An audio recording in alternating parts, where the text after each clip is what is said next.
Boa noite aos alunos do anexo da Escola Arnaldo Maroja. Professor Rodrigo mais uma vez, hoje para falar sobre literatura de cordel na nossa aula de português. Estamos vivenciando a 11ª semana do nosso ensino remoto. O nosso eixo temático é identidade e autonomia.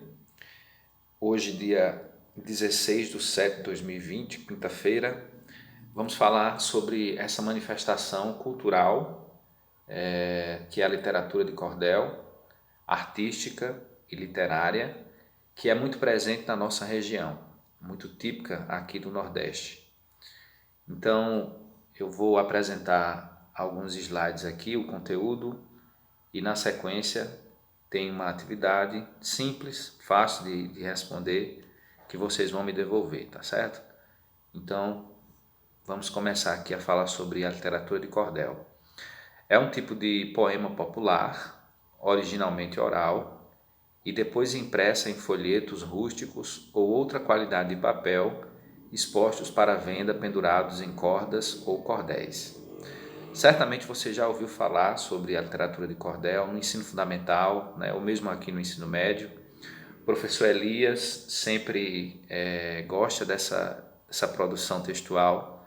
Inclusive ele já fez cordel e deixou aqui no aplicativo, como uma forma de incentivo para as semanas. Então, como forma de acolhida, ele sempre faz esse trabalho. O professor Josnaldo também já apresentou alguns cordéis de autoria própria na escola. Então é um tipo de texto muito comum, muito popular, e nas escolas se ouve muito falar em literatura de cordel. Então, como ele diz aí, é um tipo de poema popular. Existe a chamada poesia erudita, que é aquela poesia mais voltada para a academia, para a universidade, com palavras rebuscadas e formas de expressão mais complexas. E existe a chamada poesia popular, o poema popular, que tem na literatura de cordel uma de suas grandes manifestações. Então, originalmente ela é oral, lembrando que na aula de ontem nós falamos sobre oralidade. Então, esse texto, o texto de cordel, ele nasce da oralidade e era declamado e feito muitas vezes por pessoas que nem sabiam escrever, mas que tinham essa aptidão para poesia, improvisavam versos na hora, declamavam esses versos lá nas feiras públicas. Então, a literatura de cordel tem essa ligação muito forte com a oralidade. Depois ela passa a ser impressa em folhetos rústicos ou outra qualidade de papel, e passou também a ser exposta e vendida, pendurada em cordas ou cordões nas feiras livres. Então daí a origem do nome cordel, porque os folhetos eles eram pendurados e expostos nessas feiras para serem vendidos. Os folhetos são escritos em forma rimada e alguns poemas são ilustrados com xilogravuras. Nós vamos falar um pouco mais depois a respeito das xilogravuras. É uma espécie de impressão mais antiga, não era utilizada a impressora, mas era feita a partir da prensa de um modelo, de um molde de madeira. Então você, o artista, o artesão, ele talhava na madeira aquela forma que ele queria imprimir. Depois de talhar, de furar a madeira, de dar forma à madeira, ele preenchia aquilo com tinta e imprensava o papel aquela imagem. Então, uma forma mais rústica de impressão. Os folhetos são escritos em forma rimada e alguns poemas são ilustrados com xilogravuras. A origem aí da palavra xilogravura, o xilo vem do grego madeira, tá certo? E o gravura é o desenho, Então, é o desenho na madeira, essa é a origem do termo xilogravura. O mesmo estilo de gravura usado nas capas dos folhetos. As estrofes mais comuns são as de 10, 8 ou 6 versos.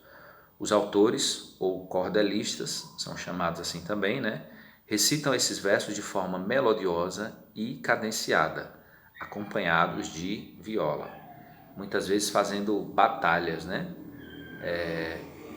Para ver quem desafia o outro, né? No improviso, lançando um tema. A partir desse tema, o oponente lá na batalha ele tem que criar um verso em cima daquele tema.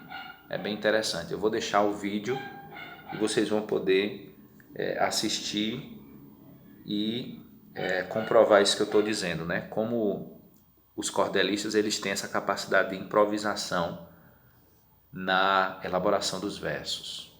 Passando aqui nós temos os temas dos poemas de cordel incluem fatos do cotidiano, episódios históricos, lendas, temas religiosos, entre muitos outros. Durante muito tempo, a literatura de cordel ela serviu como uma espécie de jornalismo aqui na cultura nordestina. As notícias, os acontecimentos do mundo, eles eram comunicados através dos cordéis nas feiras. E essas notícias também eram declamadas porque muitos não tinham acesso à leitura e à escrita, né? Então não compravam e não liam o cordel no folheto, na forma de folheto, mas ouviam as notícias a partir do que o cordelista cantava ou declamava na feira. Não há limites para a criação de temas dos folhetos. Praticamente todo e qualquer assunto pode virar cordel nas mãos de um poeta competente. Aqui ao longo dos slides, você vai observando aí a presença de xilogravuras, desses desenhos aí, né?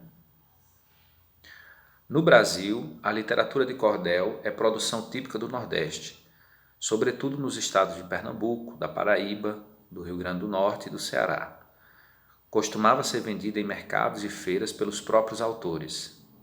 Hoje também se faz presente em outros estados, como Rio de Janeiro, Minas Gerais e São Paulo. Então aqui eu chamo a atenção para a nossa relação aqui regional, né, enquanto nordestino, que a literatura de cordel ela é muito presente aqui na nossa cultura. Carlos Drummond de Andrade, reconhecido como um dos maiores poetas brasileiros do século XX, está aí a imagem dele, assim definiu a literatura de cordel. A poesia de cordel é uma das manifestações mais puras do espírito inventivo, do senso de humor e da capacidade crítica do povo brasileiro em suas camadas modestas no interior. O poeta cordelista exprime com felicidade aquilo que seus companheiros de vida e de classe econômica sentem realmente. A espontaneidade e graça dessas criações fazem com que o leitor urbano, mais sofisticado, lhes dedique interesse, despertando ainda a pesquisa e análise de eruditos universitários. É esta, pois, uma poesia de confraternização social que alcança uma grande área de sensibilidade. Então, o cordel ele tem essa característica, né, de popularizar a poesia, os versos. Então, o próprio Drummond aqui ele reconhece que existe uma poesia mais erudita, mas existe também essa poesia popular, voltada para as camadas sociais mais modestas do interior, como ele chama aqui, né?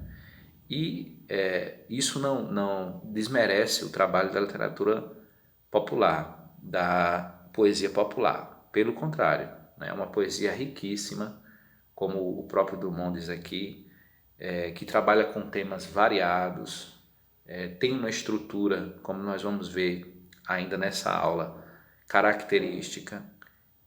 Muitos trabalhos acadêmicos e universitários já se debruçaram em estudar esse tipo de poesia.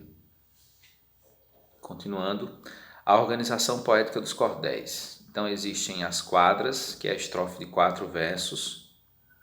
A quadra iniciou o cordel, mas hoje não é mais utilizada pelos cordelistas. Porém, as estrofes de 4 versos ainda são muito utilizadas em outros estilos de poesia sertaneja, como a poesia matuta, a caipira, a embolada, entre outros. A quadra é mais usada com 7 sílabas. Obrigatoriamente tem que haver uma rima em 2 versos. Cada poeta tem seu estilo. Um usa rimar a segunda com a quarta. Então aqui nós vemos um exemplo de quarta, né? São 4 versos aí, ó, 2 estrofes de 4 versos. O mergulhão, quando canta, incha a veia do pescoço. Parece um cachorro velho quando está roendo o osso. Não tenho medo do homem, nem do ronco que ele tem. Um besouro também ronca, vou olhar, não é ninguém. E nós temos a cestilha, estrofe ou estância de 6 versos. Estrofe de 6 versos de 7 sílabas, com o segundo, o quarto e o sexto rimados. Verso de 6 pés, colheita, repente. É um estilo muito utilizado, a cestilha, nas cantorias, onde os cantadores fazem alusão a qualquer tema ou evento e usando o ritmo de baião. Está aí o exemplo da cestilha, né? Meu pai foi homem de bem, honesto e trabalhador. Nunca negou um favor ao seu semelhante, também nunca falou de ninguém, era um homem de valor. Aí nós temos a septilha, que é a forma hoje mais comum de se fazer os versos de cordel. É chamada de estrofe rara, né? Ou de setena, porque é feita em 7 versos. É um estilo muito utilizado por um cordelista famoso aqui do Nordeste, Zé Limeira, o poeta do absurdo, que era paraibano. E ele diz o seguinte: eu me chamo Zé Limeira, da Paraíba falada, cantando nas escrituras, saudando o pai da coaiada. A lua branca alumia Jesus, José e Maria, três anjos na farinhada. Napoleão era um bom capitão de navio, sofria de tosse braba, no tempo que era sadio, foi poeta e demagogo, numa coivara de fogo, morreu tremendo de frio. E por último falar aqui, pessoal, das xilogravuras, né? Que estão muito associadas e relacionadas ao cordel.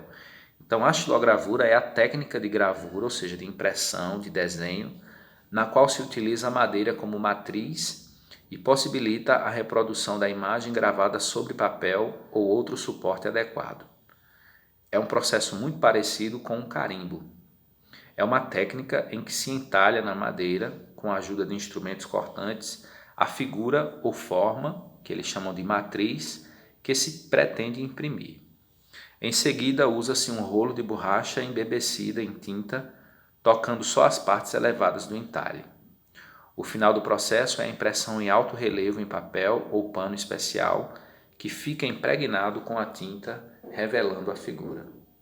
Aqui eu apresento 2 imagens que mostram esse processo, né, de produção da xilogravura. Aqui nós temos o artesão tirando já a folha que foi impressa na talha de madeira, né? E na segunda você tem aqui a comparação da talha com a folha impressa, com a impressão aqui de Luiz Gonzaga, né? Então, pessoal, é isso. Abordamos aqui rapidamente, resumidamente, a literatura de cordel. E aqui tem uma atividade muito simples que vocês vão responder falando um pouco mais sobre o cordel.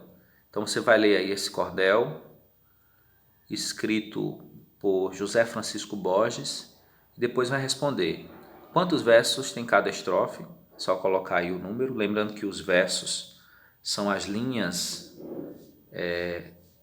poéticas, né? Também chamado de linhas poéticas. Então você vai contar com a quantidade de linhas aí, cada uma das linhas. Depois ele pergunta, elas são chamadas de cestilhas, por que será? Isso já abordamos aqui. E vai responder alguma coisa também sobre as rimas. Uma atividade bem simples. Se tiverem alguma dúvida, podem deixar lá na parte dos comentários ou mesmo perguntar no privado, que eu respondo assim que puder. Espero que consigam responder, principalmente devolver essas atividades, que é muito importante, né? A participação de vocês. É isso, pessoal. Desejo a vocês boa noite e bom trabalho. Até a próxima.